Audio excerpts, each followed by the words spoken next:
সুধী দর্শক মণ্ডলী, গণভবন হলো দেশের মানুষের সম্পদ।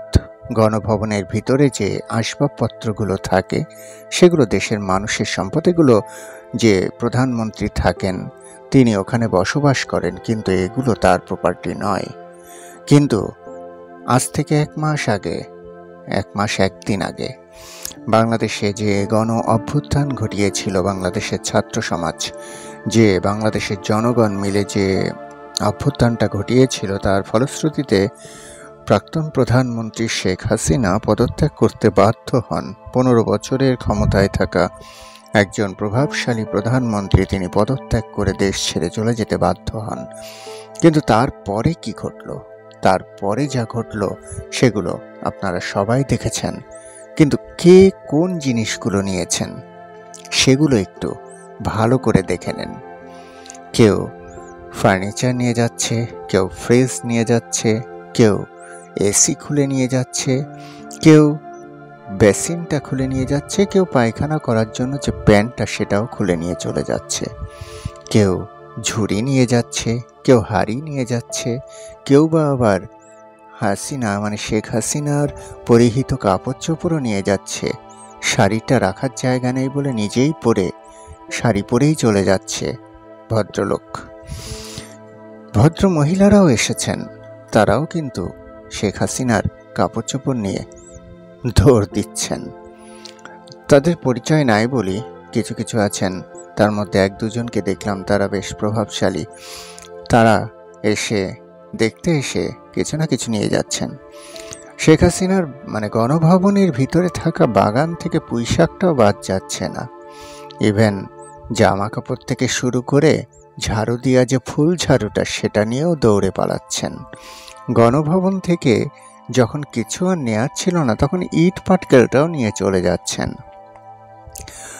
আরও যে ঘটনা সেটা দেখুন, গণভবনের ভিতরে থাকা গরু, ছাগল, হাঁস, মুরগি কিছুই বাদ যাচ্ছে না। আরও যেটা হলো সেটা হলো হরিণটা, যে হরিণ বিলুপ্তপ্রায় বাংলাদেশে, সেই হরিণটা গণভবন থেকে কিভাবে নিয়ে যাওয়ার জন্য কাবাডি খেলা শুরু হয়েছে। পুকুরে ঝাঁপ দিয়ে হাঁস তুলে ধরার যেন আমি বিশ্বকাপ পেয়ে গেছি এমনভাবে তুলে ধরছি। গণভবন থেকে এক একটা জিনিস আমি নিচ্ছি আর আমরা হাত তুলে উঁচু করে দেখাচ্ছি, this is our wins, this is our world cup.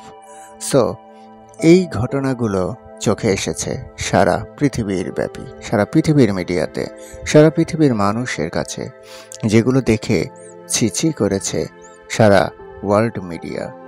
সারা দেশে গণ অভ্যুত্থানে ছাত্র জনতা প্রাণ দিল, হাজার হাজার ছাত্র জনতা প্রাণ দিল। একটা স্বাধীনতা আসলো, 15 বছরের প্রভাবশালী প্রধানমন্ত্রীকে পদত্যাগ করাতে বাধ্য করলো। তারা বিজয় মিছিল করবে নাকি এগুলো ঠেকাবে?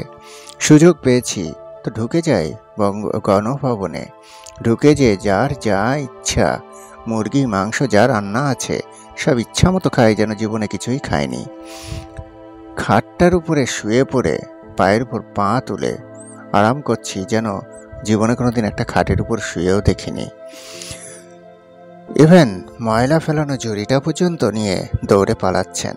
খাটের উপর থাকা জেনারি, আরাম করা যে গদি, সেগুলো নিয়েও দৌড়ে পালাচ্ছেন, যার সব কিছুই কিন্তু গণভবনের নিজস্ব প্রপার্টি না। এটা 18 কোটি মানুষের টাকায় কেনা প্রপার্টি, যেগুলো এক একজন মনে করছে আমার টাকায় কেনা, আমিই নিয়ে যাই। উনি একাই মনে হয় টাকা দিয়েছেন, বাংলাদেশে আর বাকি সবাই টাকা দেয়নি। কিন্তু বাংলাদেশের বাকি সবাই কিন্তু যায়নি, ওখানে যারা গেছিলেন তারাই নিয়ে আসছেন। আমি নিজে যাইনি, কিন্তু কারণ আমি মনে হলো যে এখানে একটা অরাজকতা হতে পারে, তাই আর এগোইনি। শুধু টিভিতে দেখেছি, ভিডিওতে দেখেছি। ফুটেজগুলো দেখুন, ফুটেজের যা দেখা যাচ্ছে সব থেকে নোংরা যে বিষয়টা এখানে উঠে এসেছে, একটা মহিলার অন্তর্বাসের ছবি, যেটা নিয়ে লাফালাফি শুরু হয়েছে।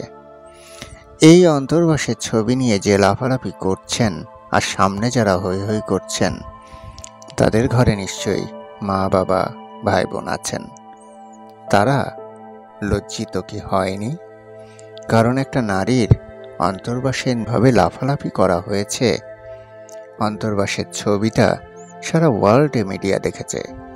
এটা দেখে সবাই ছিছি করবেই, যার বিবেক আছে, মনুষ্যত্ব আছে। তো আপনারা হয়তো সেগুলো চিন্তাও করেননি, সে চিন্তা করার মতো শিক্ষাটাও মনে হয় আপনাদের মধ্যে নাই। একটা দেশকে কতটা নিচু করতে হয় আপনারা চোখে আঙ্গুল দিয়ে দেখিয়ে দিলেন।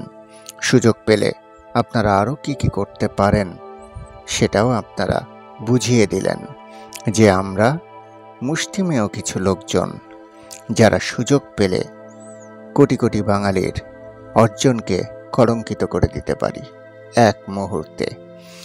এই যারা লুটপাট করেছেন তাদের ফুটেজগুলো এখানে আছে, তাদেরকে দেখে দেখে আইনের আওতায় আনা উচিত। কারণ এরা আবার যদি কখনো ভবিষ্যতে সুযোগ পায়, তাহলে দেশটা ছারখার করে দিতে এই কয়েকজনই যথেষ্ট। দর্শক মণ্ডলী, চ্যানেলটি সাবস্ক্রাইব করে সবাই পাশে থাকবেন। মনে রাখবেন, স্বাধীনতা অর্জন করা অনেক কঠিন, অনেক প্রাণের বিনিময়ে স্বাধীনতা আসে, কিন্তু সেটা নষ্ট করতে একটা মিনিটই যথেষ্ট। হয়তো এরাই চেয়েছিল স্বাধীনতার অর্জনকে নষ্ট করতে, তাই যে যা পেরেছে তাই নিয়ে চলে গেছে। ফুল ঝাড়ুটা পর্যন্ত বাদ দেয়নি, পায়খানা করা বেসিনটা পর্যন্ত বাদ দেয়নি। লজ্জা, জাতির জন্য লজ্জা। লজ্জিত আমরা আপনাদের মতো নির্লজ্জ লোকদের দেখে, যারা লজ্জা, শরম, বিবেক, বুদ্ধি বিসর্জন দিয়ে সেদিন সারা পৃথিবীকে দেখিয়ে দিয়েছেন আমরা কি করতে পারি একটু সুযোগ পেলে।